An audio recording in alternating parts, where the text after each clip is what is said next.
Sampai hari ini mantan presiden terima tamu, bagi-bagi bansos. Tapi kalau kamu ya yang mengatakan bansos-bansos ini, kamu tahu nggak? Orang yang datang ke Bapak Jokowi itu ribuan orang ke rumah Bapak Jokowi. Mereka memakai kendaraan pribadi, ada yang naik kereta. Saya ingin katakan teman-teman, ketika kita membincang sosok yang bernama Jokowi, maka sosok yang bernama Jokowi itu mempunyai integritas yang boleh dikatakan sebagai sosok yang menyatukan antara kata dan perbuatan. Kalau mau jujur ya, yang mendatangi rumah Jokowi itu kan dari berbagai kalangan dan dari berbagai daerah. Bahkan yang datang ke sana itu mungkin orang-orang yang secara ekonomi mapan ya dibandingkan dengan orang-orang yang menurut. Dan dirasakan bagaimana atmosfer kecintaan itu mengalir kepada sosok Presiden Republik kita yang ketujuh. Tentu ya, fenomena kunjungan warga ke rumah Bapak Jokowi tampaknya bikin para kaum sakit hati enggak bisa tidur, teman-teman. Nah, baru-baru ini Bang Ferry Amsari singgung perihal ini di acara ILC Karni Ilyas. Seperti apa pendapatnya? Mari kita simak. Orang bilang presiden hati-hati nanti retak jatuh ke es. Gagal dianggap pemerintahannya. Terlalu hati-hati di atas lapisan es, dia akan dianggap presiden yang lambat. Jadi memang presiden harus mampu menari yang baik di atas lapisan tipis es ini. Mampukah Pak Presiden Pak Prabowo menari? Kalau kita lihat dari 100 hari ini dipertanyakan kemampuan itu. Apalagi ketika dalam lapisan tipis es yang sama itu ada mantan presiden yang ikut menari-nari. Sampai hari ini mantan presiden terima tamu, bagi-bagi bansos keliling Indonesia. Apakah terlarang? Tidak terlarang. Tapi apakah patut seorang mantan presiden yang mendukung presiden yang ada saat ini ikut menari dalam berbagai hal? Bagaimana kalau kerja-kerjanya hanya akan memberatkan sikap presiden saat ini? Tidak wajar presiden yang punya pilihan sikap politik sama ikut menari di atas lapisan es ini. Dan itu yang dilakukan Pak Presiden Jokowi. Apakah kemudian publik salah menilai bahwa dalam pemerintahan ini tarian Pak Jokowi terlalu banyak sementara orang menunggu tarian Pak Prabowo? Sekelas Bang Ferry Amsari, seorang dosen, akademisi, pakar hukum, ternyata masih kebingungan dan ambigu menanggapi fenomena rakyat berbondong-bondong mengunjungi rumah Bapak Joko Widodo ya. Sampai menuding bagi-bagi bansos pula dia sebutkan tadi. Aduh Bang Ferry, hal seperti ini seharusnya tidak perlu kaget ya. Kita gak perlu kaget. Bapak Jokowi memang pasti bisa menciptakan fenomena seperti ini setelah tidak menjabat lagi sebagai presiden. Wong selama 10 tahun Pak Jokowi sudah berhasil mengembangkan personal brandingnya. Selama 10 tahun pula beliau mampu bertahan dari berbagai tudingan, fitnahan, cacian, makian. Beliau tetap diam. Dipuji tidak terbang, dihina tidak tumbang. Itulah beliau, jadi citra positif beliau ini melekat di hati rakyatnya Bang Ferry. Bahkan di saat beliau sudah bukan presiden lagi, malah semakin besar kekuatannya ya. Nah Bang Ferry ini harusnya menyimak tanggapan para bapak-bapak bijak ini nih kayaknya. Di saat saya posting video saya datang ke rumah Bapak Jokowi, ada salah satu orang yang komentar, "Mas cari sembako ya di Bapak Jokowi ya." Jujur sebenarnya sudah terbiasa ucapan itu, tapi ada di mana kok saya merasa apa ya? Ada rasa sakit ya, dimana ucapan itu saya baca dan saya dengar. Tapi kalau kamu ya yang mengatakan bansos-bansos ini, kamu tahu nggak? Orang yang datang ke Bapak Jokowi itu ribuan orang ke rumah Bapak Jokowi. Mereka memakai kendaraan pribadi, ada yang naik kereta, naik bus, ngojek jauh-jauh.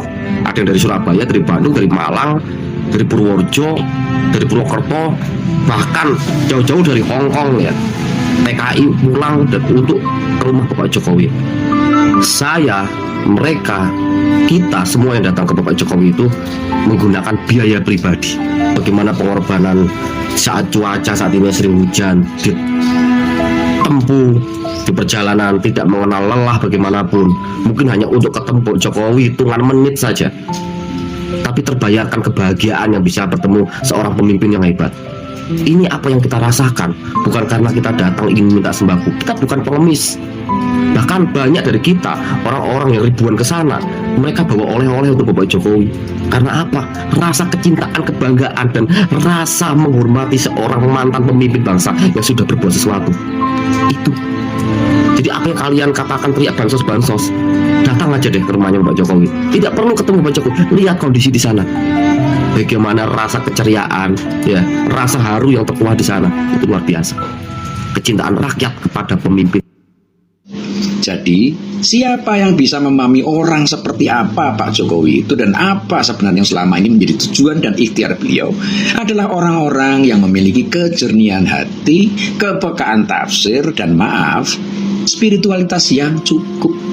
Mungkin orang-orang seperti ini bukan orang-orang pinter, bukan lulusan Harvard University, bukan profesor 3 kali, juga bukan orang yang punya gelar honoris causa, tapi orang-orang biasa yang mampu menjadi diri sendiri, yang apa adanya, yang berserah kepada Yang Maha Kuasa, dan tidak mengisi hati mereka dengan prasangka buruk. Hati mereka selalu dipenuhi kebaikan. Bagaimana cara memahami? Ya tentu saja dengan melihat jernih, menajamkan kepekaan, dan membuang jauh-jauh prasangka buruk, dan lebih mengedepankan pikiran-pikiran positif. Orang-orang semacam ini adalah yang akhir-akhir ini kita lihat datang berbondong-bondong ke Solo untuk bertemu dan berfoto dengan Pak Jokowi. Mereka ini datang dari berbagai tempat di tanah air. Tanpa memikirkan apapun, jauh-jauh mereka menempuh perjalanan untuk bertemu dengan presiden yang mereka cintai. Bahkan ada satu orang yang sudah tinggal 20 tahun di California, Amerika Serikat, bela-belain datang hanya untuk berterima kasih dan menyatakan kebanggaannya punya presiden seperti Pak Jokowi. Orang ini bilang, di luar negeri dia ditanya, dari mana? Dari Indonesia. Presiden Jokowi ya? Kamu harus bangga punya presiden sehebat Jokowi. Begitu kata orang-orang di Amerika. Bayangkan, orang Amerika saja bisa mengakui kehebatan Pak Jokowi. Lah orang-orang kita kok malah banyak yang gagal paham. Ironis ya. Lebih jauh orang yang 20 tahun tinggal di Amerika ini bilang, gimana nggak bangga sama Pak Jokowi? Selama Indonesia punya presiden, baru sekarang bisa punya kedudukan dan pamor yang tinggi di mata luar negeri. Jadi presiden G20, bisa mengambil alih Freeport yang puluhan tahun sahamnya dikuasai Amerika. Ada peristiwa apa sehingga banyak orang harus berbondong-bondong, berjubel, mengular, dan menggurita mendatangi kediaman Jokowi? Tentu saja teman-teman, hal ini tidak bisa lepas dari citra, atau sekali lagi saya katakan kekuatan pencitraan Jokowi. Tetapi harap dicatat bahwa kekuatan pencitraan Jokowi itu tidak rekaan atau tidak settingan. Tetapi kekuatan pencitraan Jokowi itu datang dari sesuatu yang asli, apa adanya, tidak dibuat-buat. Jokowi adalah Jokowi, dan begitulah kekuatan pencitraan Jokowi. Justru keasliannya itu yang membuat banyak orang menunjukkan simpati dan menunjukkan apresiasi untuk mendekat, merapat, mendatangi kediaman Jokowi. Hanya sekadar ingin melihat, bersuah foto, dan untung-untung Ibu Iriana dan Pak Jokowi bisa menyapa setiap orang yang datang dan mau diajak untuk berfoto bersama. Inilah kekuatan citra Jokowi. Dalam perspektif pemikiran filsafat, teman-teman, citra itu terkait dengan apa yang disebut sebagai integritas diri. Integritas itu artinya kesatuan antara kata dan perbuatan. Dalam pemikiran filsafat bahasa, teman-teman, ada pergeseran yang sangat signifikan ketika kita bicara tentang apa kekuatan bahasa itu. Inilah yang disebut dengan language turn atau belokan bahasa. Ketika seseorang berbahasa, maka pertanyaannya adalah apakah kata yang dikeluarkan atau dikatakan itu cocok dan sama dan sejalan dengan tindakan yang dilakukan. Ketika antara apa yang dikatakan itu sama dengan apa yang dilakukan, maka terbentuklah integritas seseorang. Saya ingin katakan, teman-teman, ketika kita membincang sosok yang bernama Jokowi, maka sosok yang bernama Jokowi itu mempunyai integritas yang boleh dikatakan sebagai sosok yang menyatukan antara kata dan perbuatan. Ia bukan orang yang menebar kata-kata gombal belaka. Ia bukan orang yang seringkali menebar retorika manis yang ingin menyenangkan banyak orang. Ia apa adanya. Bahkan Jokowi bukan orang yang banyak berkata-kata. Justru tidak banyaknya Jokowi berkata-kata itu adalah kekuatan Jokowi untuk memastikan integritasnya terjaga.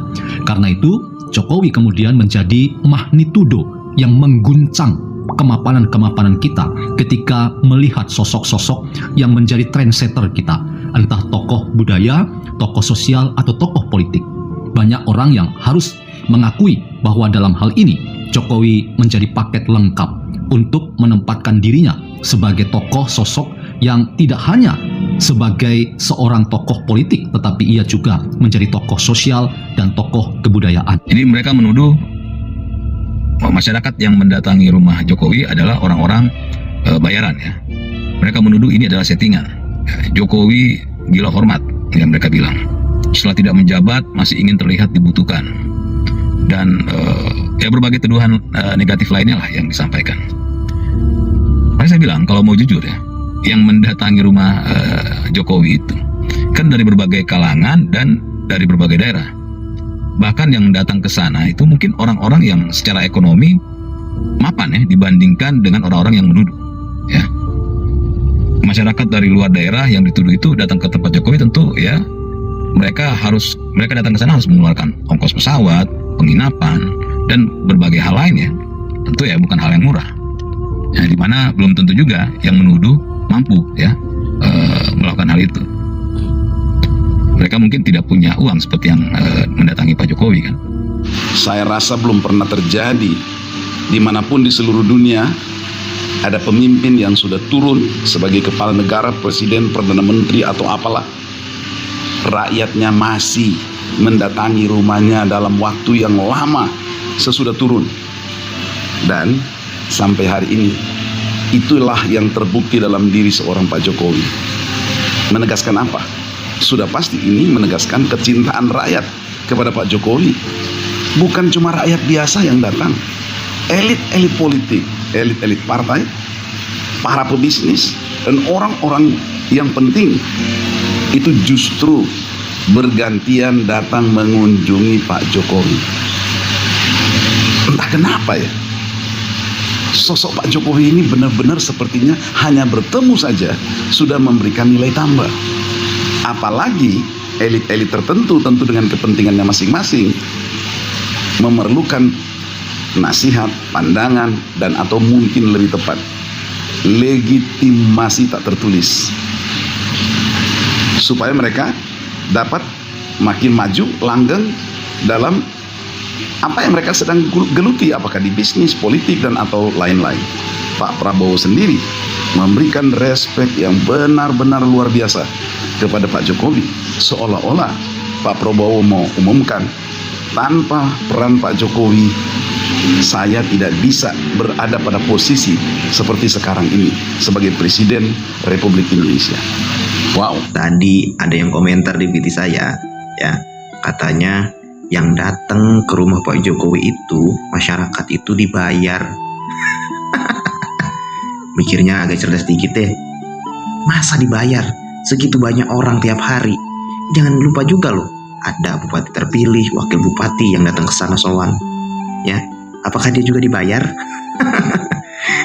Jangan lupa juga ada pendukung Anies Baswedan yang membuat VT ke sana loh.